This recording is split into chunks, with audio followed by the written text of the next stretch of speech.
안녕하십니까. 대우조선해양 박세윤 연구원입니다.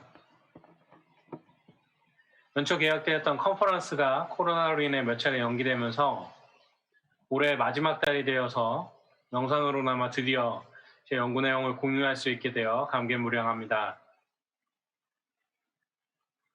1년 가까이 행사가 연기되는 동안 여러 변화가 있었는데요. 개인적으로는 회사의 선임해서 책임연구원으로 진급을 했고요. 가스 안전 연구를 수행하던 부서에서 이동하여 현재는 잠수함, 수상함 안전 연구를 담당하고 있습니다. 컨퍼런스가 재개되고 발표를 준비하기 위해 연초 수행했던 연구를 다시금 살펴보면서 마치 헤어진 전 여자친구와의 추억을 되새기는 듯한 감상이 적기도 했습니다. 제가 마지막 발표자이기 때문에 분위기 전환 차원에서 실없는 소리를 좀 해봤습니다. 이만 각설하고 이번 발표에서는 대상 지역의 특성을 반영한 LNG 벙커링 위험성 평가 방법에 대해 소개해드리려고 합니다.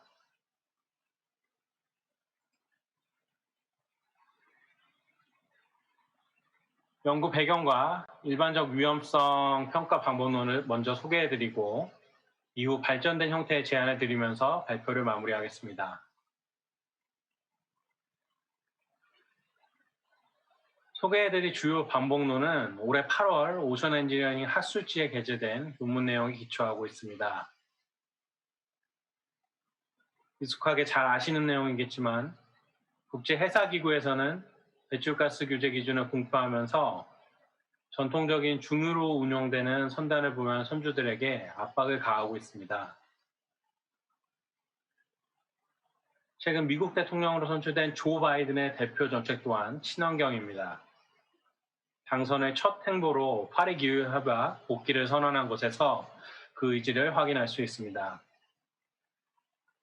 야당인 공화당이 상원의 과반수 이상을 차지할 가능성이 높게 점쳐지는 것을 이유로 시장에서 예상하는 급진적 변화가 없을 것이라는 반대 의견도 있지만 전 세계적인 흐름이 어느 방향에 향하고 있는지는 비교적 명확합니다.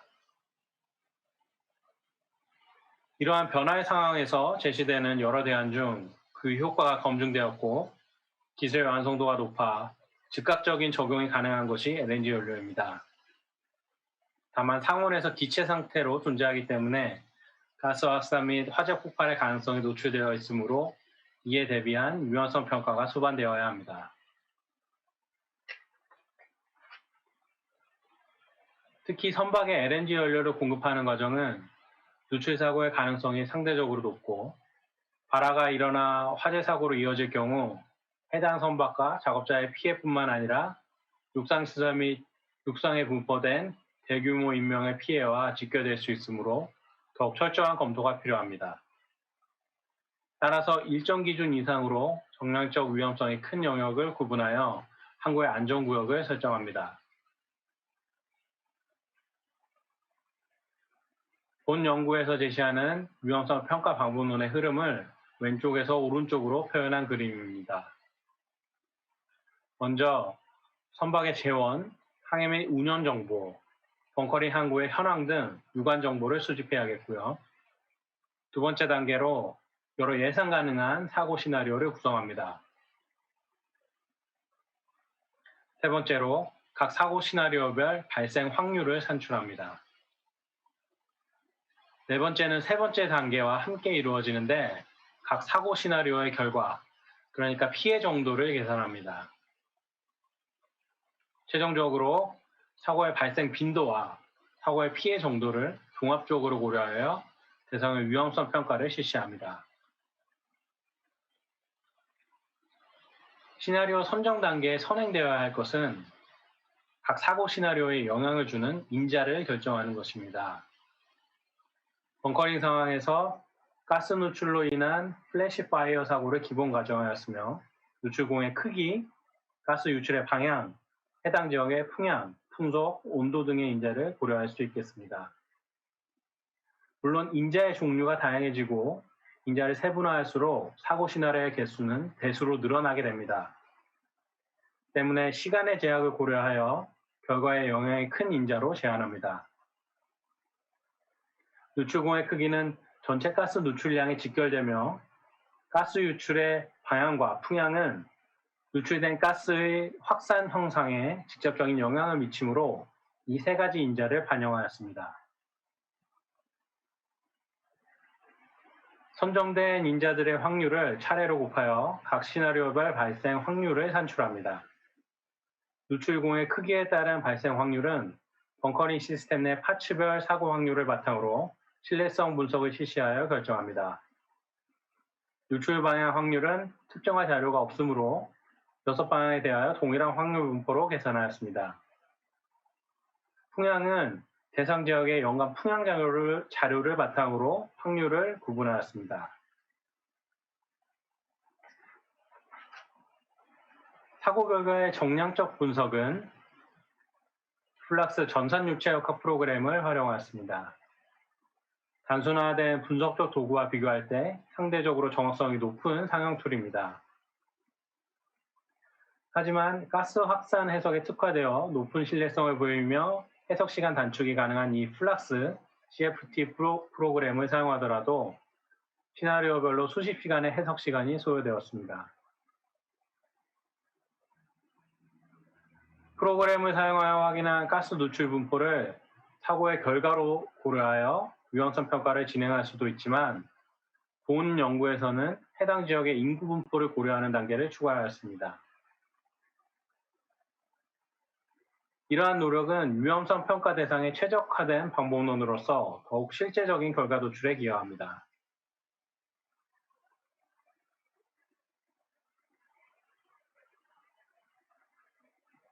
최종적으로 산출된 정보를 바탕으로 위험성 평가를 실시합니다. 사고의 발생 확률과 사고의 피해 결과를 함께 고려합니다. 드물게 발생하더라도 피해의 결과가 중대하면 위험한 것으로 판단하며 빈번하게 발생하더라도 피해 결과가 미미하면 위험하지 않은 것으로 분류합니다.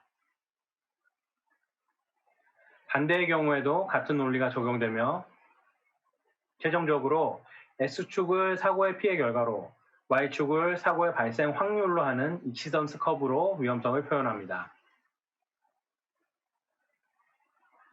화면의 선박은 강원도 동해항의 벙커링 사이트와 전라도 광양항을 왕복하는 벌크 캐리어로서 본 연구의 대상으로 적용한 LNG 추진 선박입니다.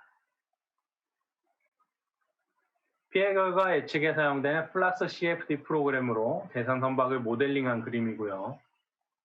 프로그램상에서 가스 누출 확산 형상이 어떻게 표현되는지 오른쪽 그림에서 확인하실 수 있습니다. 총 48개의 사고 시나리오에 대한 발생 확률 계산 결과를 정리하였고 전산유체역학 프로그램을 이용한 시나리오별 누출가스 확산 결과는 누출공으로부터의 최대 확산 거리로 표현하였습니다. 가스 누출 해석은 전체 공기 중에서 LNG 농도를 특정하여 출력하는데 그 기준을 Low Flammable Limit라고 부릅니다. 가연가스로부터 발화가 일어날 수 있는 최소 농도를 말하는데 LNG에 해당하는 5%를 기준으로 한 것을 Full LFL Plus로 구분하였고 보수적인 위험성 평가 기준을 적용하여 절반인 2.5% 농도까지 분포를 확인한 것을 Half LFL로 표현하였습니다.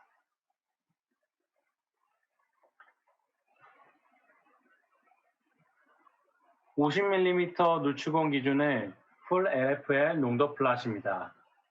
누출공의 크기가 작아서 가스 누출량이 미미하기 때문에 가스 확산도 벙커링 시스템 근처로 한정됩니다.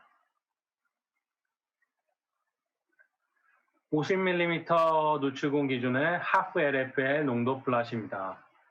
발화 가능 농도의 절반 농도까지 출력한 결과이므로 이전 페이지의 결과보다는 더 넓은 범위까지 확산된 형태를 보입니다. (150mm) 누출공 기준의 풀 LFL 농도 플랫입니다. 누출량이 충분하기 때문에 인적 건물을 넘어서는 범위까지 발화 가능 이상 농도의 가스가 확산되는 것을 볼 수 있습니다. 150mm 누출공 기준을 half-LF의 농도 플랫입니다. 발화 가능 농도의 절반 농도까지 확인한 결과로서 항구에서 일정 거리 이상 떨어진 거주 지역까지 가스가 확산되는 결과를 확인할 수 있습니다. 여러 사고 시나리오의 가스 확산 결과를 발생 확률 기준으로 통합하여 표현한 그림입니다. 붉은색으로 표현된 만년에 한 번 일어날 확률 기준을 시작으로 해서 보수적인 관점에서 10만 년에 한 번 일어날 사고 시나리오와 100만 년에 한 번 일어날 사고 시나리오를 함께 하나의 경계로 통합하여 표현하였습니다. 100만 년 미만의 사고 확률 시나리오는 유의미한 위험 시나리오가 아니라는 판단으로 제외합니다. 앞서 비정형의 가스 확산 결과를 항구의 안전구역 기준으로 적용하기 위해서 확률 기준별 최대 확산 거리로 대표된 동심원으로 변환합니다. 이렇게 동심원으로 표현된 위험구역과 벙커링 사이트의 인구 분포를 함께 고려함으로써 실제적인 인명피해를 예측할 수 있습니다.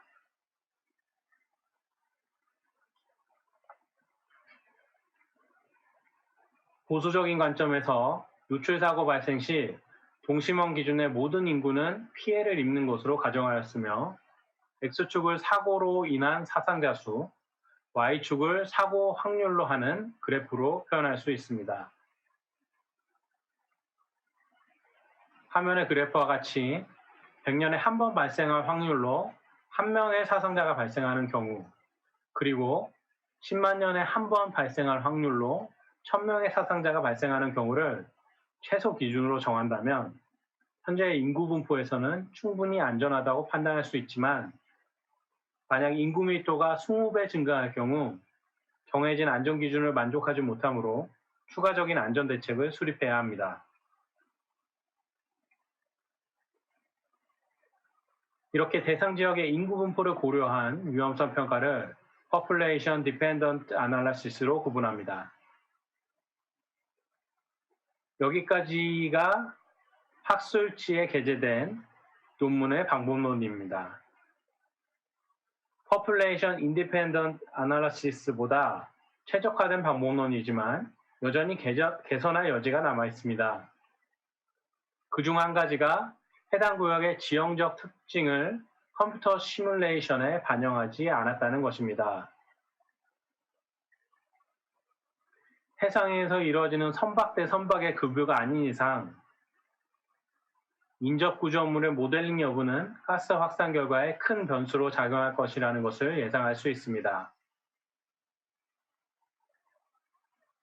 그래서 기존 논문의 48개의 사고 시나리오 중 대표 케이스의 가스 확산 결과를 인접 구조물을 모델링한 후 비교해 보았습니다. 벙커링 사이트의 높고 낮은 지형이 가스 확산을 방해하는 장애물로 작용하여 가스 확산 거리가 줄어드는 것을 확인할 수 있습니다. 좀 더 극단적인 예시입니다. 확산을 방향해 3층 높이의 건물이 있을 경우 가스 확산 거리는 80% 이상 감소합니다.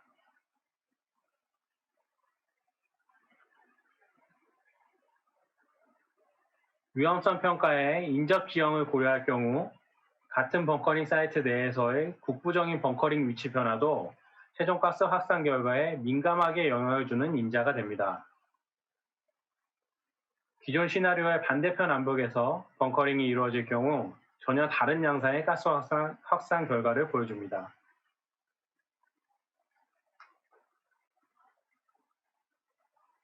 정량적 위험성 평가를 통해 안전구역을 설정하는 방법론은 모든 유관 대상에 범용적으로 적용할 수 있는 제너럴 스탠다드를 설정하는 방향과 특정 대상에 최적화된 사이트 스페시픽 스탠다드를 위한 방향으로 구분되어야 합니다. 이때 후자의 경우 다양한 변수를 종합적으로 고려하는 노력이 필요합니다. 소개해드린 연구를 통해 인구 분포와 지형 특성이라는 인자가 위험성 평가 결과에 민감한 영향을 줄 수 있다는 점을 확인할 수 있었지만 그 외에 반영하지 못한 다양한 변수의 효과적인 적용을 추후에 고려한다면 더욱 완성도 높은 위험성 평가를 수행할 수 있을 것으로 기대합니다. 이상으로 발표를 마치겠습니다. 들어주셔서 감사합니다.